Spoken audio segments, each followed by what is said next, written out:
ओम ह्रीं नमः।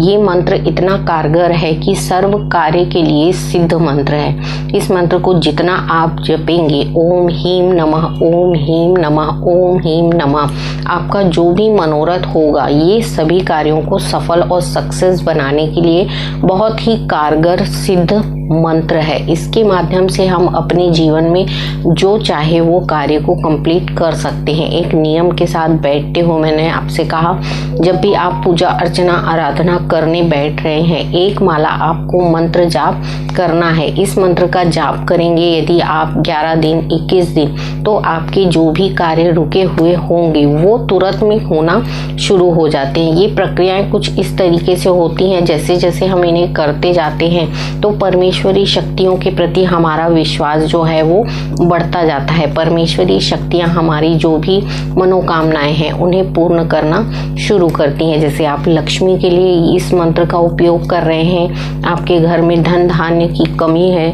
आपको परेशानियां ज़्यादा हैं, व्यापार नहीं चलता या नौकरी में आपकी तरक्की नहीं हो रही है, तो ओम ह्रीं नमः का जो मंत्र है इसका उच्चारण करिए, इसका जाप करिए। आपकी बड़ी से बड़ी मनोकामना ये पूर्ण करते हैं। मेडिटेशन में भी जब हम मंत्र की उच्चारण करते हैं, ध्यान साधना में बैठ रहे हैं, मेडिटेशन कर रहे हैं, तो हम जिस भी मंत्र का उच्चारण करते हैं, जैसे आप पूजा स्थल में भी बैठ के ध्यान साधना कर सकते हैं। 10 मिनट आपको मेडिटेशन करते हुए इस मंत्र का जाप कर लेना है, अपनी मनोकामनाओं को बोल देना है। माइंड रिलैक्स हो जाता है आपका।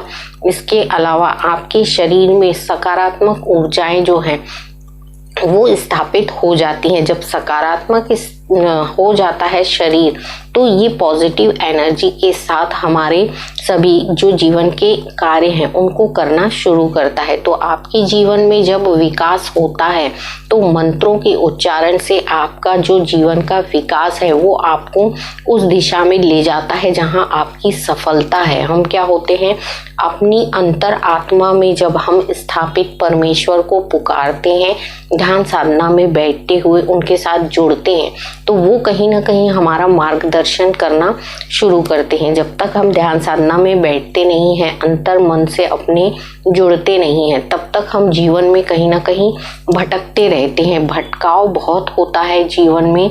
जब हम इनकी सच्चाई जान लेते हैं, सत्य को जानते हैं कि हमें किन कार्यों को करने में सफलता मिलेगी, तो हमारा जीवन आगे बढ़ने लगता है। मंत्रों का उच्चारण सही तरीके से करना है। एक माला जाप आप करिए।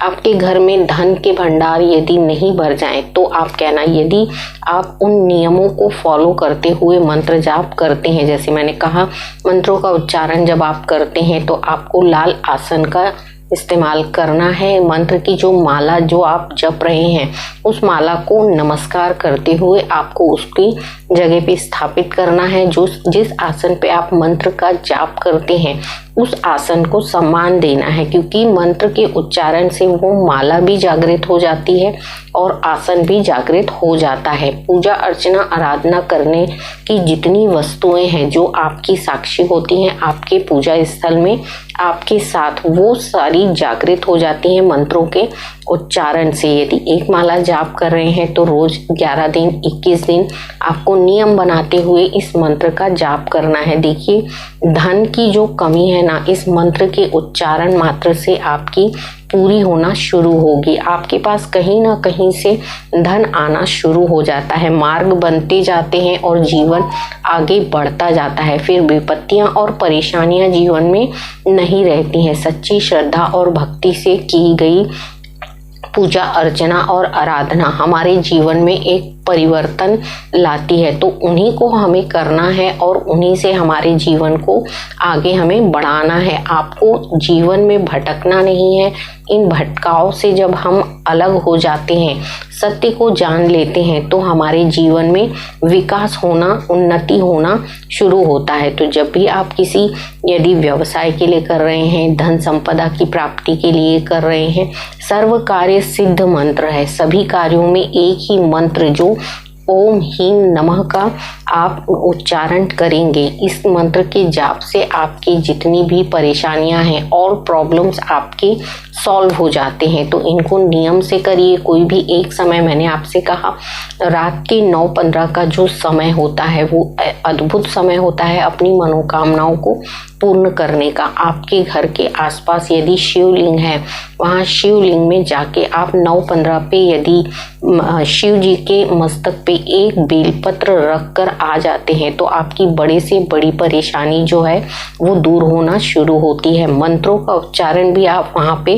बैठ के कर सकते हैं। यदि आसपास शिवालय नहीं है तो भी कोई दिक्कत नहीं है। आपके घर में यदि शिव जी की प्रतिमा है, यदि फोटो में भी शिव जी हैं, तो उनके समक्ष बैठकर भी आप इन मंत्रों का उच्चारण कर सकते हैं। ये सारी प्रॉब्लम्स को आपके घर से दूर करता है, पॉजिटिव एनर्जी से आपके घर को भर देता है। इसके अलावा मैंने आपसे कहा समय समय पे हवन करते रहिए। हवन जो है उसमें आपको शक्कर और घी का हवन लगाना है यदि लक्ष्मी माता की आपको प्राप्ति करनी है। और इसके अलावा बीमारी परेशानी के लिए यदि आप हवन करना चाहते हैं और नेगेटिव ऊर्जा को अपने घर से दूर करना चाहते हैं तो गुड़ और काली तिल का यूज करिए। गुड़ और काली तिल का हवन देने से आपके घर की नकारात्मक ऊर्जाएं निकल जाती हैं, बीमारी परेशानियां आपके घर से हट जाती हैं।